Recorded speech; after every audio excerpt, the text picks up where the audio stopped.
Bonge, salah satu artis Citayam Fashion Week sukses mencuri perhatian karena tampil di ajang fashion show sesungguhnya.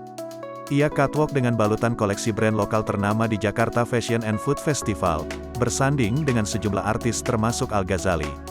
Tak lagi di jalanan atau zebra cross, Bonge kini bergaya di catwalk sesungguhnya pada ajang Jakarta Fashion dan Food Festival 2022 atau JF3 2022. Ia percaya diri berjalan di catwalk dengan balutan koleksi brand lokal ternama. Terdengar tepuk tangan dan teriakan pengunjung saat Bonge mulai berjalan di catwalk.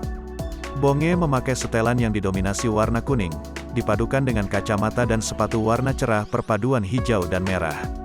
@bonge.citayam pertama tampil di runway JF3 Fashion Festival 2022 dengan menggunakan koleksi dari 3 Second X dan Gio Hyoji, tulis akun @its3second. Meskipun bukan berasal dari dunia model, tapi aksi Bonge mendapat pujian dari netizen.